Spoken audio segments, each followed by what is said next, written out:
Hello दोस्तों। आज मैं आपको बताने वाला हूँ कि ब्लॉग निश या ब्लॉग टॉपिक को कैसे डिसाइड करते हैं। जैसा कि मैंने देखा है मेरी पिछली वीडियो को देखकर काफ़ी लोगों ने मुझसे पूछा है मेरे व्हाट्सएप नंबर पर और मोबाइल पर कॉल करके कि हम अपना ब्लॉग बनाने वाले हैं उसकी निश हम कैसे सिलेक्ट करें, कैसे हम अपने टॉपिक को डिसाइड करें।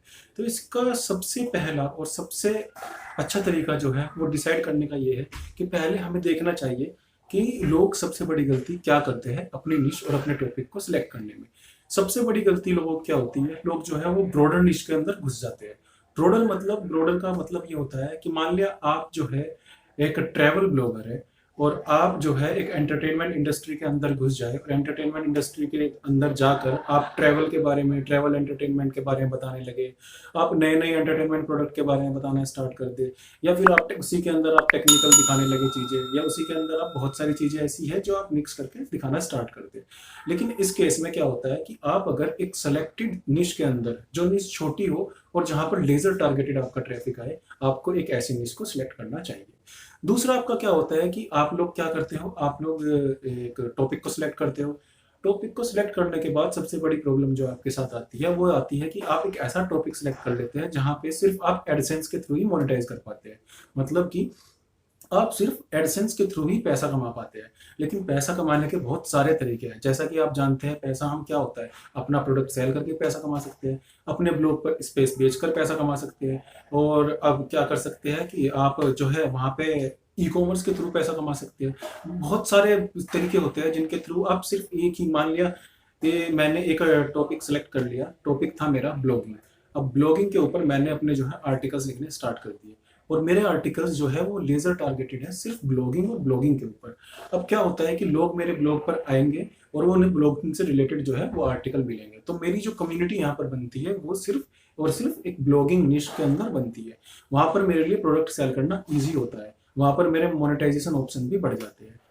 दूसरी चीज क्या है, दूसरी चीज ये है कि फ्यूअर मोनेटाइजेशन ऑप्शन आपके पास होती है। फ्यूअर मोनेटाइजेशन ऑप्शन का मतलब यह है कि आप लोग ऐसे टॉपिक पर आर्टिकल लिखना स्टार्ट कर देते हैं जिस टॉपिक पर आपके कमाने का जरिया बहुत कम होता है। आप क्या सोचते हो कि हम सिर्फ एडसेंस के थ्रू पैसा कमा लेंगे, लेकिन पैसा कमाने के और बहुत सारे तरीके होते हैं। तो आप क्या करते हो, आपने एक टॉपिक सेलेक्ट किया, टॉपिक सेलेक्ट करने के बाद आपने देखा कि वहां पे आप कुछ और सेल कर ही नहीं पाते, जिसकी वजह से जो है आपकी जो अर्निंग जो है वो बहुत कम हो जाती है। तीसरा पॉइंट आपका क्या है, तीसरा पॉइंट ये है कि तीसरी हम सबसे बड़ी गलती क्या करते हैं कि हम क्या करते हैं, हम जो है बिना रिसर्च किए एक टॉपिक को सिलेक्ट कर लेते हैं।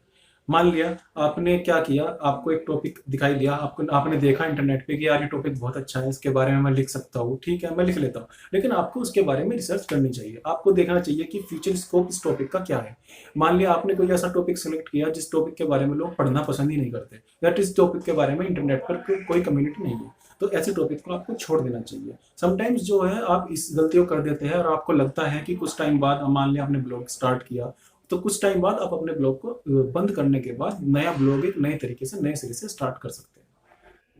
चौथी सबसे बड़ी गलती आप क्या करते हैं, चौथी सबसे बड़ी गलती आपकी यह रहती है कि आप जो है गलत निश के साथ जुड़े हुए रहते हैं। आप सोचते हो कि मैं इस निश को मैं इस निश में स्टार्ट कर दिया है, ठीक है, इस टॉपिक में मैंने स्टार्ट कर दिया लिखना और इस टॉपिक को मैं सक्सेसफुल टॉपिक बनाऊंगा। लेकिन ये सोच आपकी बहुत गलत है। अगर आपके पास ऑडियंस ही नहीं है, अगर आपके पास कोई कम्युनिटी नहीं है उस टॉपिक के बारे में पढ़ने के लिए, तो फिर उस टॉपिक पे लिखने का आपको कोई फायदा नहीं है।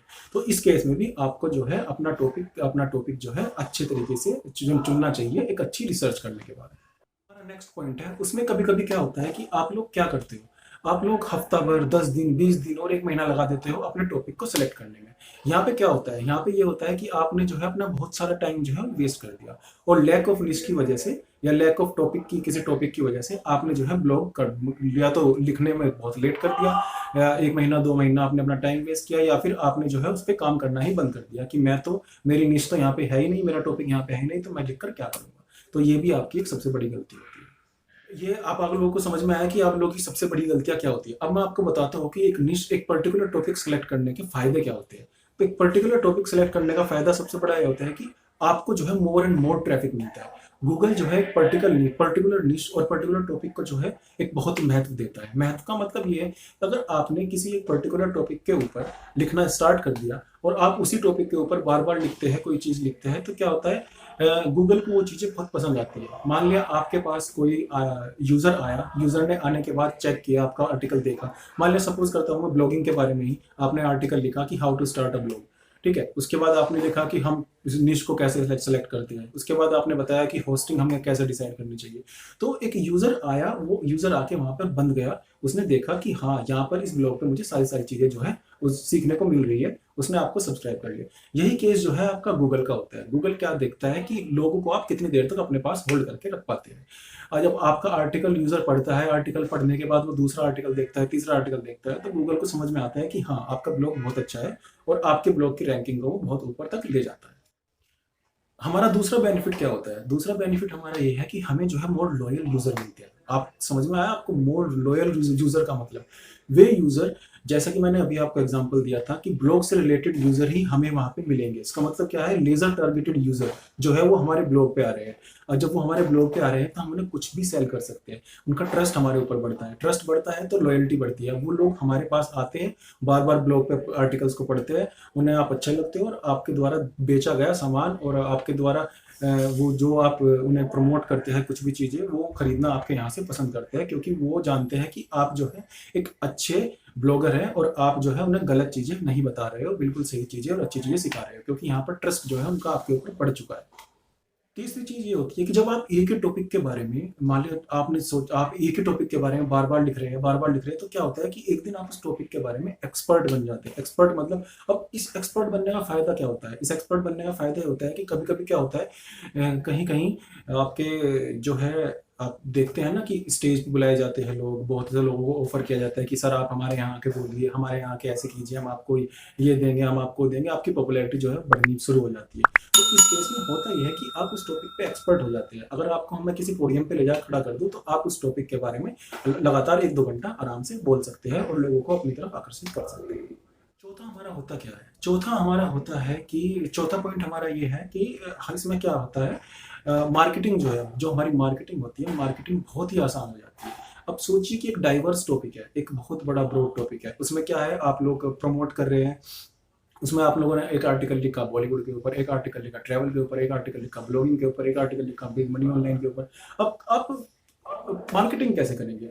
आप इस कीवर्ड को मार्केट करेंगे, इस कीवर्ड को मार्केट करेंगे, इसको करेंगे। यहाँ से आने वाला आदमी, ट्रैवल से आने वाला आदमी मेक मनी या इस वाली बाकी चीज़ों को नहीं पड़ेगा, तो आने के बाद वो वापस चला गया।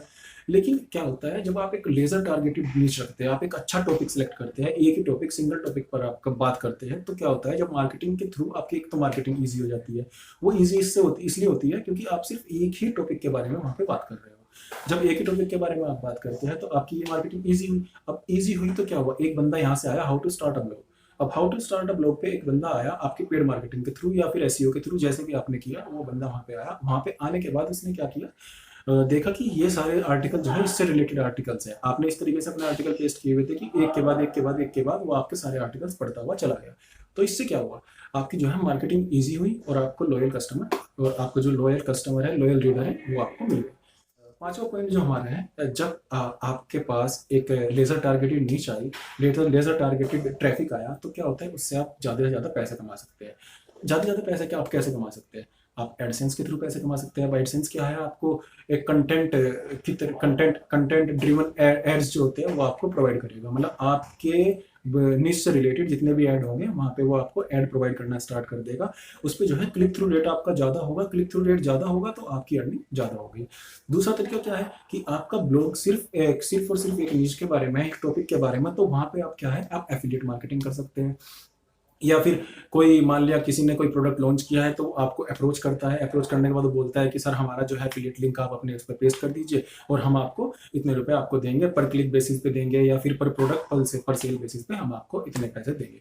या फिर आप जो है किसी रिलेटेड वेबसाइट को अपनी ब्लॉग का स्पेस सेल कर सकते हैं। या फिर आप क्या कर सकते हैं, आप वहाँ पे अपने डिजिटल प्रोडक्ट सेल कर सकते हो। डिजिटल प्रोडक्ट सेल करने के बाद आप क्या कर सकते हो, बहुत सारी चीज़ें होती है कि जैसा आपने डिजिटल प्रोडक्ट सेल कर दिया, आपने ई कॉमर्स के प्रोडक्ट सेल करने स्टार्ट कर दिया। ट्रैवल में क्या होता है, ट्रैवल में एसेसरीज होती है, आप वहाँ पे ट्रैवल की एसेसरीज भेज सकते हो। ब्लॉगिंग में क्या होता है, आप होस्टिंग के एफिलिएट लिंक भेज सकते हो। बहुत सारी ऐसी चीज़ें होती है जो आप यहाँ पे सारे काम कर सकते हो। अब मैं आप लोगों को बताने वाला हूँ। अब मैंने इतना तो बताया कि हमारी सबसे बड़ी गलतियाँ क्या होती है ब्लॉग एक निश को, एक टॉपिक को सिलेक्ट करते टाइम। दूसरा हमारा बेनिफिट क्या होता है अगर हम एक सिंगल टॉपिक निश को सिलेक्ट करें। अब तीसरा हमारा ये है कि मैं आपको 5 ऐसे प्रिंसिपल बताने वाला हूँ। इन प्रिंसिपल को अगर आप ध्यान रखेंगे किसी टॉपिक को सिलेक्ट करते करते समय, तो किसी ब्लॉग की निश को सिलेक्ट करते समय, तो आप कभी, आपका ब्लॉग जो है कभी फेलियर में नहीं। पहला हमारा पॉइंट यहाँ पे आता है कि आप जो है पहले 2 दिन, पहले 1 दिन या 5 घंटे 6 घंटे बैठकर आप ये डिसाइड कीजिए कि आपको, आपका पैशन क्या है। आप किस टॉपिक को सुनना, या फिर किस टॉपिक के बारे में पढ़ना, या फिर कौन सा टॉपिक आपको जो है बहुत अच्छे से और बहुत सही तरीके से आता है। तो इस केस में क्या होता है, आपको अपने पैशन को फॉलो कीजिए। आप कोई ऐसे 5 टॉपिक लिखिए जो आपको सबसे अच्छे लगते हैं। उन 5 टॉपिक को लिखने के बाद आप उन पे 2-2 आर्टिकल लिख के देखिए। और फिर आप चेक कीजिए कि आपको किस उसमें लिखने में, आर्टिकल जो है लिखने में ज़्यादा मजा आया। तो उस बेसिस पे आप अपनी निश को सेलेक्ट कर सकते हैं, आप अपने ब्लॉग को या टॉपिक को सिलेक्ट कर सकते हैं। दूसरा दूसरा आप कोशिश कीजिए कि आप जो है लो कंपटीशन निश के अंदर घुसे। मतलब एक ऐसा टॉपिक सेलेक्ट कीजिए उन 5 में से जिसमें कंपटीशन लो है। तो कंपटीशन लो होगा तो आपका ग्रो करने का चांसेस जो है बहुत ज़्यादा होगा। अगर कंपटीशन हाई होगा तो कीवर्ड जो है पहले रैंक कर चुके होंगे, तो आपको उसमें टाइम लगेगा। आप रैंक कर जाओगे लेकिन रैंक करने में आपको टाइम लगेगा। ठीक है, इस केस में क्या हो सकता है कि आप जो है लो कंपटीशन जो कीवर्ड्स होते हैं, लो कंपटीशन निचेज होती है या लो कंपटीशन टॉपिक्स होते हैं, इन पे आप फोकस कीजिए और इनके बारे में लिखना स्टार्ट कीजिए। तीसरा हमारा क्या है, तीसरा पॉइंट हमारा ये है कि आप जो है अपने एरिया ऑफ एक्सपर्टीज पर ज़्यादा फोकस कीजिए। मान लिया आपके एरिया ऑफ एक्सपर्टीज है, आप आर्टिफिशियल इंटेलिजेंस के बारे में पढ़ाना पसंद करते हैं। मान लिया आप एक प्रोफेसर है किसी कॉलेज में और आप जो है आर्टिफिशियल इंटेलिजेंस के लेक्चर वहाँ प्रोवाइड करते हैं, तो जाहिर सी बात है कि आपकी एरिया ऑफ एक्सपर्टीज जो है वो एआई है। तो इस एआई के केस में आप जो है एआई के बारे में पढ़ाना स्टार्ट कर सकते हैं, क्योंकि वो टॉपिक आपका पहले से ही क्लियर है, तो उसके बारे में पढ़ाना आपके लिए बहुत ईजी होगा। फोर्थ पॉइंट हमारा ऐसा है कि आप जो है अपने टॉपिक की रिलेवेंस को चेक कीजिए। फ्यूचर में आपको जो है अपने निश से भटकने की कोई ज़रूरत नहीं है। मान लिया आपने एक टॉपिक सेलेक्ट किया, उसके बारे में ही आपको सब कुछ लिखना है, ताकि आपके पास लेजर टारगेटेड ट्रैफिक मिले और आपके ब्लॉग की अर्निंग भी आपके टाइम के हिसाब से बढ़ती चली जाए। पांचवा हमारा प्रिंसिपल ये है कि हमारा ब्लॉग जो है वो एक मोनेटाइजेबल निश के ऊपर होना चाहिए। मतलब ये नहीं होना चाहिए कि आपने सिर्फ एडसेंस को फोकस किया और एडसेंस के बेसिस पे आपने ब्लॉग को तैयार कर दिया। आपको देखना है कि आप कितने ज़्यादा तरीके से उसे जो है मोनेटाइज कर सकते हैं। क्या आप उस पर एफिलिएट लिंक के थ्रू कमीशन कमा सकते हैं, या फिर आप उस पर अपने डिजिटल प्रोडक्ट सेल कर सकते हैं, या फिर आप उसमें कोई भी ई कॉमर्स का कुछ भी लगा के आप उसे सेल कर सकते हैं। तो ये 5 प्रिंसिपल जो मैंने बताया है, अगर आप इन 5 प्रिंसिपल का ध्यान रखोगे तो आपके लिए ब्लॉग बनाना बहुत ईजी रहेगा। वैसे दोस्तों, मैं जो है एक ब्लॉगिंग सर्विस भी प्रोवाइड करता हूँ। अगर आप चाहते हैं कि आप लोगों को किसी चीज़, मान लिया आपको आपकी निश सिलेक्शन में या टॉपिक सिलेक्शन में प्रॉब्लम हो रही है, या फिर आपको ब्लॉग बनाने में दिक्कत आ रही है, तो आप अगर चाहे तो मुझे नीचे दिए गए नंबर पर कॉन्टैक्ट कर सकते हैं। यही मेरा व्हाट्सअप नंबर है और आप इस नंबर पर कॉल भी कर सकते हैं। आज के लिए बस इतना ही। अगर आपने मेरे चैनल को सब्सक्राइब नहीं किया तो कृपया करके सब्सक्राइब करें और बेल आइकन को प्रेस करें। धन्यवाद।